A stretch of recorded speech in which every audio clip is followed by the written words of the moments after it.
fellow church member, and that the church had been protecting pedophiles within their midst. Now alleged victims from across the country are coming out with claims of their own. With the religion under siege tonight, here's Nightline co-anchor Dan Harris. I can remember feeling like, the inside of me screaming out to the people of the congregation for help. This is the story of Candace Conti, a young woman stepping out of the shadows to take on the all-male leadership of a wealthy, secretive religion. On behalf of the North Fremont congregation of Jehovah's Witnesses, who she says failed to protect her from a predatory pedophile. Just kind of screaming out for somebody to come protect me. What most of us know about the Jehovah's Witnesses is that they may have knocked on our door as part of their global proselytizing campaign, celebrated in church videos like these. bringing solace to millions in a troubled world. But now Candace Conti is out to prove that there is a dark side, that church leaders ensconced in their New York City headquarters known as the Watchtower have fostered a policy of silence on child abusers. Do not reveal the confidential talk of another. Some of whom have gone on to repeatedly reoffend. Do you remember your first impression of Jonathan Kendrick? He's just a big person. Found him very scary. When Candace was 9 years old, she says she was abused by a well-liked member of her small congregation in Fremont, California. While door-to-door evangelizing, which Candace would often do without her parents, she says Jonathan Kendrick began taking her to his house and molesting her.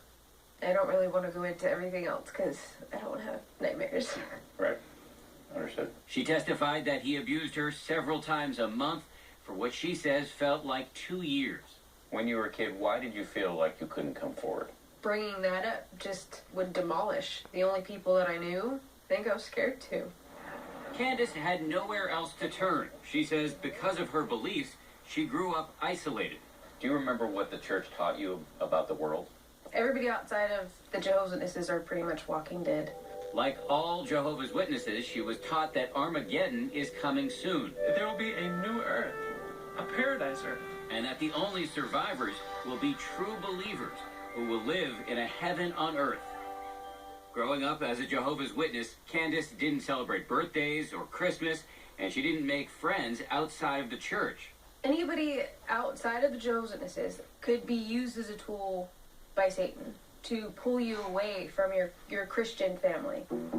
So it was only years later, after she'd grown up and left the church, when she found Jonathan Kendrick on the sex offender registry for abusing another child in a different congregation, and she finally decided to act. I felt really guilty for not doing anything so that this wouldn't have happened to somebody else. She went to local church leaders and told her story. But they wouldn't listen to me unless I proved my case. How do you prove that you've been abused? You have 2 witnesses to the crime. According to the religion's internal system of justice, it's believed that the Bible requires there to be at least 2 witnesses in order for a crime to be punishable. Who abuses children with 2 witnesses? Nobody does. And that was precisely the point. The law is. So she went to the police instead. But with Kendrick denying the abuse, the police never brought charges, although they continue to investigate. Her next move was to sue the Watchtower itself. They need more than one lesson. She hired a lawyer, Rick Simmons, who had spent many years representing the victims of pedophile priests in the Catholic Church. If ever there was a group that needs the sun to shine on them, it's this one. Because when your doorbell rings on Saturday morning and your kid answers the door, you don't want that guy to be a child molester. Right, sir, if you'll please raise your right hand. When Candace and her attorney began conducting depositions with local church leaders, known as elders, they learned something astonishing. Do you recall becoming aware at any time of sexual abuse of a child by Jonathan Kendrick? Yes. Even before Candace was abused, the elders knew that Jonathan Kendrick, who then held a leadership position in the congregation, had molested his own stepdaughter, his first known victim. He confessed to touching her one evening when he came home. And yet the elders did not call the police and did not warn the rest of the congregation. Did that make you furious? Yeah, I was disgusted. I was absolutely disgusted. It was more damage control at that point than saving somebody. What was the reason that the congregation was not notified? We don't make that public to the congregation. That's confidential. A confidentiality policy set by the church leaders back in New York. In a series of letters to elders across the country on the issue of child abuse, the Watchtower made its policy clear. Though they acknowledge that some states have child abuse reporting laws, they said allegations should otherwise be kept secret to all but church leaders, because worldly people are quick to resort to lawsuits if they feel their rights have been violated. We kept an eye on his actions while he was in the congregation. They also removed Kendrick from his leadership position per Watchtower policy on the grounds of uncleanness. The members of the North Fremont Congregation of Jehovah's Witnesses abhor child abuse of any form.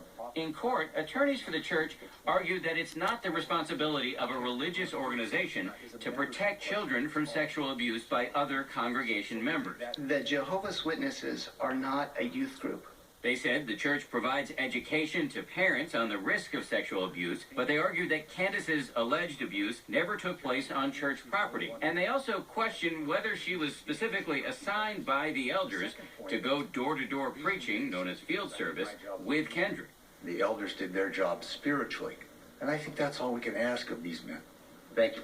The Watchtower denied our request for an interview, but sent us a statement peppered with Bible citations that said victims of child abuse have the right to report to governmental authorities and that the church won't stand in their way, adding that they do not shield abusers from authorities or the consequences of their actions.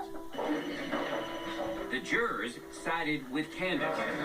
One step closer, oh my gosh. In a landmark verdict in 2012, she was eventually awarded more than $15 million. The Watchtower is appealing the case.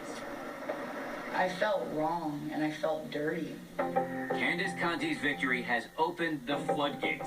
I just want him to be behind bars where he belongs. Apparently inspiring around 24 other alleged victims from across the country to file lawsuits accusing church leadership of covering up charges of abuse. Absolute silence to protect itself from scandal.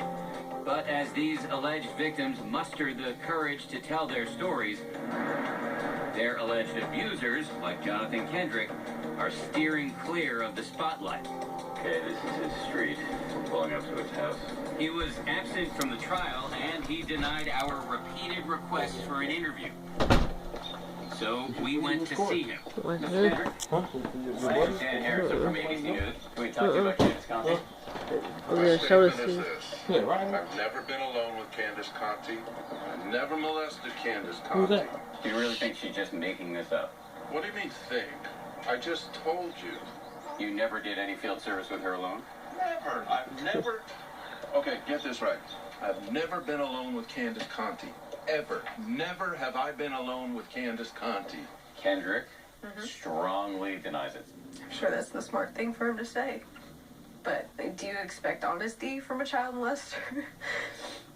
Really? When you told church officials about what happened with your stepdaughter, do you think they should have told the rest of the congregation?